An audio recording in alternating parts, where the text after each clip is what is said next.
Hey guys, thanks for tuning in to another video on ForgottenWeapons.com. I'm Ian McCollum, and today we're going to look at the history of the Flux Raider. We're going to start with the early Flux Glock stocks. I don't actually have one, but I got some pictures and I've got the backstory for you. We're then going to go into the MP17 3D printed deal. Then we're going to go to the Flux Raider, fully actually molded, injection molded. And then we're going to talk about the SIG 320 Flux Legion. Now, full disclosure, this video came about because SIG offered to send me one of the 320 Flux Legions, and I thought that would be pretty cool. This is the one thing in their pistol catalog that I was really curious and excited to get my hands on, so they sent this for me to do some filming with. These came from Ben Griffith. These are a couple of the really early samples. In fact, this one's production. This is a pre-production example. Ben Griffith at Flux Defense, very cool guy. I've had the chance to talk to him a couple times. We did a photo shoot together a long time ago with Grayman, and anyway, it's a cool relationship. And he initially reached out to me back when I was part of InRange TV with his original Glock stock, and I'm embarrassed to say, at that time I looked at it and went, "Oh God, I don't really see this going anywhere. I'm not sure this is a winning product." And clearly it has been, because they're in the big time now. So Flux Raiders are now available OEM through SIG as the 320 Flux. They have gotten I don't know if it's a large quantitative number, but it is an impressive batch of military contracts with sneaky people, as you might expect for a PDW sort of platform. It's really cool to see where Flux has gone in just a couple of short years. So if you're not familiar with the Flux Raider at all, essentially this is a PDW replacement stock for a SIG 320. The cool thing about the 320 is that it has this chassis fire control unit where the actual grip assembly is just a removable, non-regulated part. The actual legal firearm is the metal trigger chassis inside, the fire control chassis. And so that can be dropped into one of these really quite easily. The other cool thing, the other thing that made the SIG 320 an ideal platform for Flux is the fact that it has been adopted by the military as the new US Army standard pistol, which means in order to get a military contract for a Flux Raider attachment, chassis, I guess you'd call it, you don't have to go through the procurement of a new firearm. This is just an accessory for an already existing firearm, and if let me just say that makes it a lot easier to get them into military hands. So this started in 2018 with the idea of making essentially a fast-to-use stocked pistol. Let's take a pistol, let's keep it as small as possible, as close to original pistol size as possible, but make it more accurate in a practical sense. And the way you do that is by adding a detaching or collapsing or folding or some sort of small stock onto it. There are a bunch of applications for this. One is as a military sidearm. This is essentially the same mission requirement that led to the MP7 and the P90, guns like that. And if we go way back, the M1 carbine. If the Flux Raider had been around for the 1911, there may not have ever been an M1 carbine. There are also some significant civilian police applications for places where a police officer might have to make a very accurate, relatively long-range shot. If there are a lot of people around, a police officer at a stadium, at a school, anything like that, where you can't just be tossing rounds off, inshallah, into a crowd. You need to make a very precise shot. That's where you want something like a stock to allow it. So the original thing that Flux came up with was essentially clamp-on stock for a Glock pistol. And it's essentially the same mechanism as they have on the Flux MP17 and Raider. And what differentiates it from a lot of other stocks out there is the fact that it is essentially a self-deploying unit. So before I pull that one out, let me point out there are similar concepts that have been put into production, like B&T's USW. This is a USW 320 frame. Same idea. It's a SIG 320 again for the same reasons. And it's got a side-folding, very small side-folding stock on it. But the thing here is you draw this from a holster and then hit the release button, but then the stock doesn't fully deploy. It opens, but you have to snap it into place and then acquire a sight picture, and then you can shoot.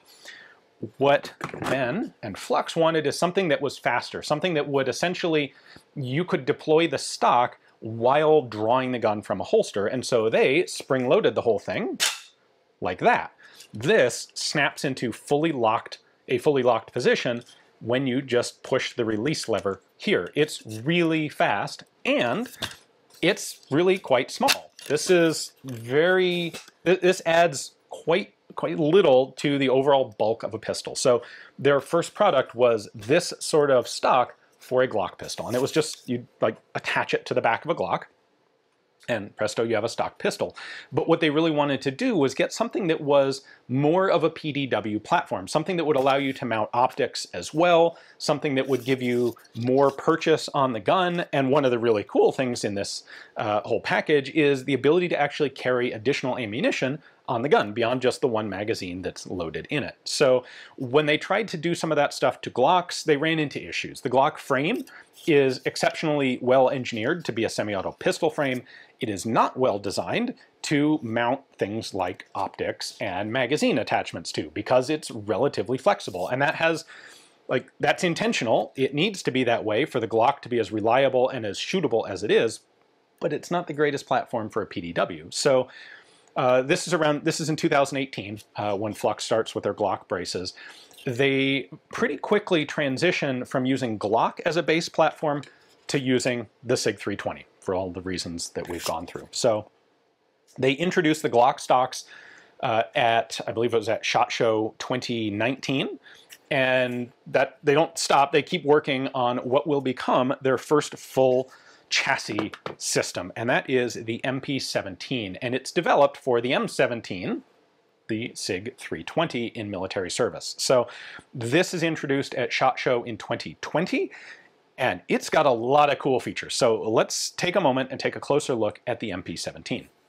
So the MP17, so marked right back there, this is Flux's first full-on chassis. It's made for the SIG 320, of course, and it is 3D printed, and you can see that pretty clearly from the texturing here. They manufactured these using a process called MJF printing.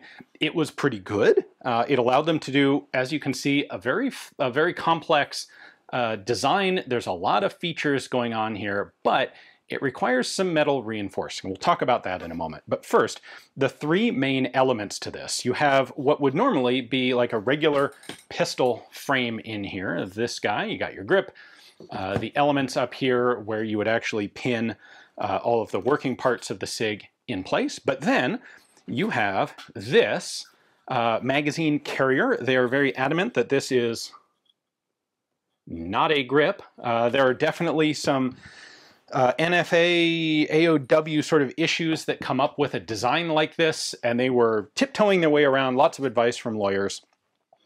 So the rationale behind why this is legal without being registered as an AOW is way too complicated of a subject to get into this video. Suffice to say, it is a company like SIG, big, huge company with all sorts of things to lose, would not be selling this if there was a concern about that.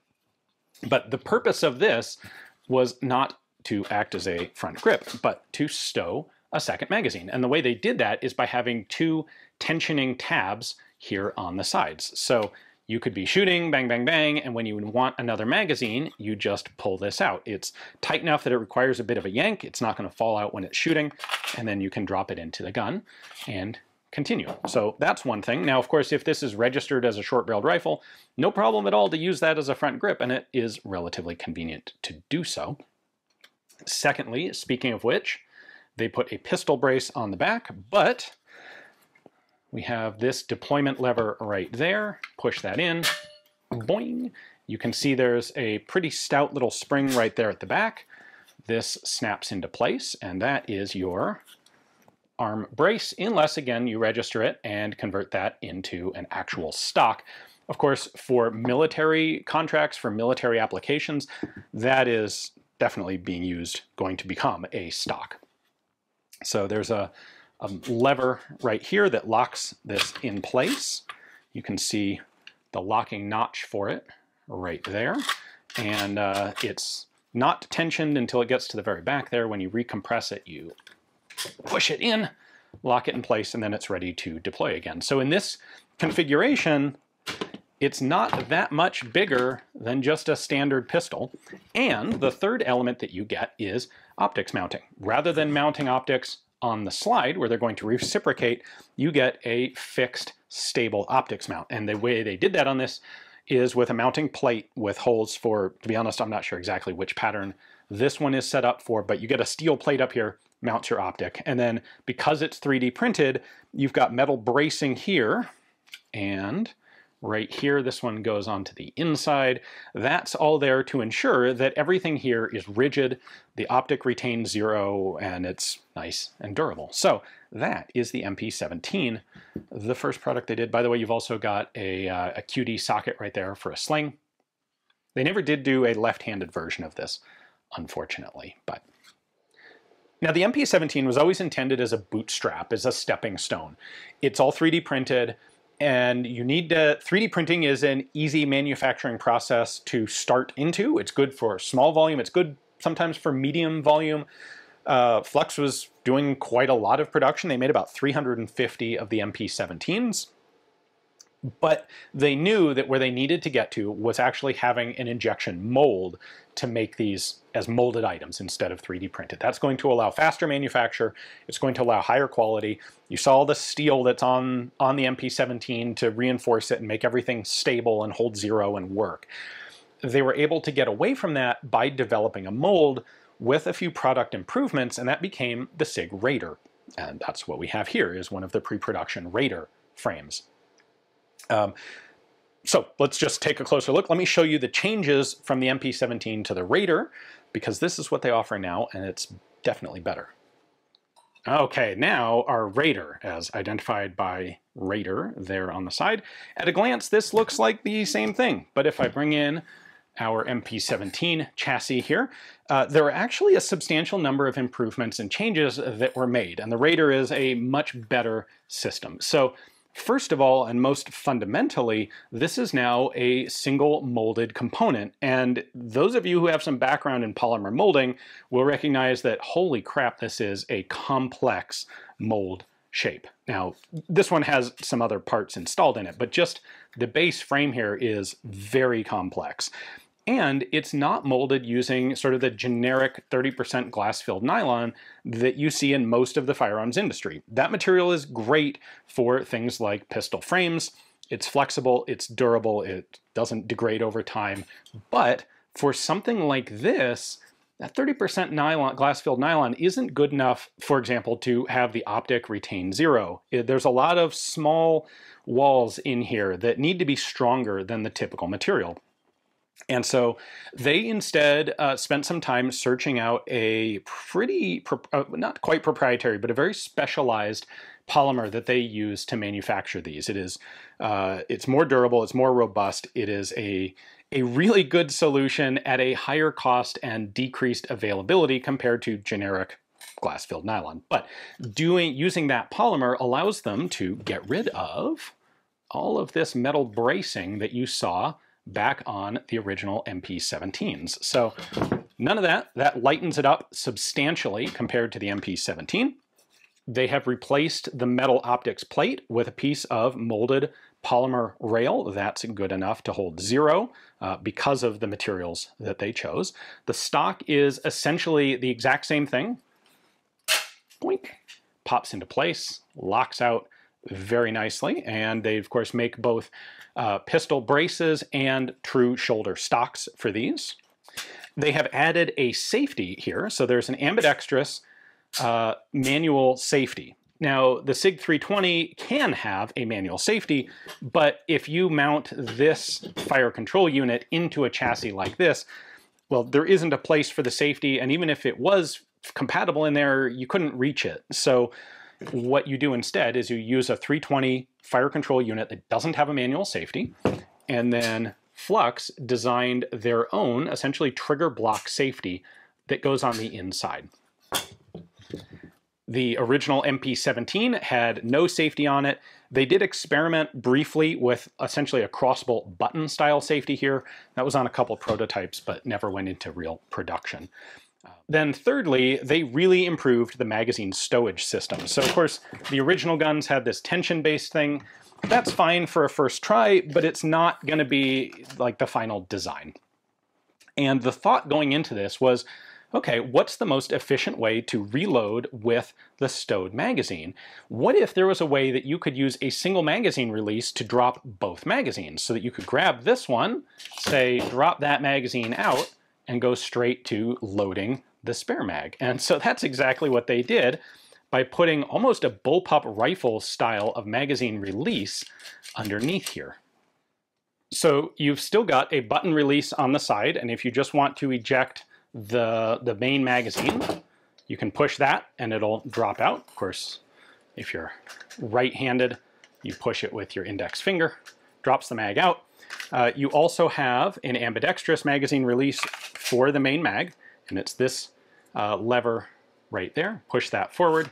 You can drop the primary magazine, but if you want to get rid of this one, it's this button underneath, and a short press allows you to pull just this mag. You can see I'm actually moving this catch, and that's your magazine catch right up there. It's locking into that notch.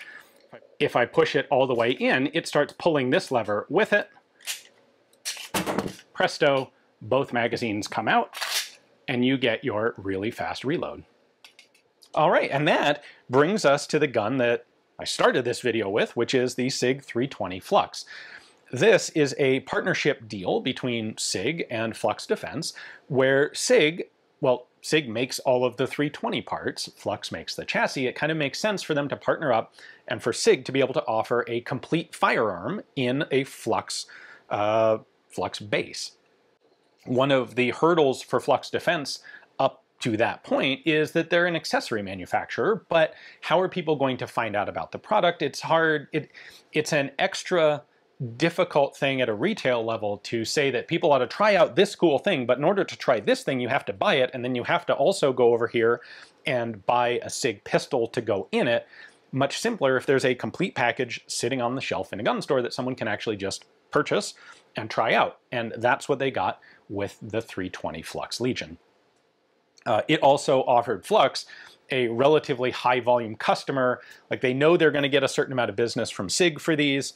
It's predictable, it helps them plan business, and it helps them also tweak those little elements in their production line. You can never get a production line really working perfectly well until you have a fairly substantial volume of manufacturing, and this helped Flux get that volume. So I'm really excited to see where this all is going. I know Flux has some plans to get bigger and better, but I'm also really curious to take one of these out and try it. You know, I've done a decent bit of shooting with the USW. I love the concept, but there are some shortcomings to this. It is this is very much a pistol made better, where I suspect the Flux Raider here is going to be much more akin to a PDW made smaller. So this has been a rather long video already. What we're going to do is go ahead and take this guy out to the range, but before I do that, I am going to register the chassis as a short-barreled rifle, and I'm going to be putting a proper shoulder stock on it because that's how I want to shoot it, not using this as a brace.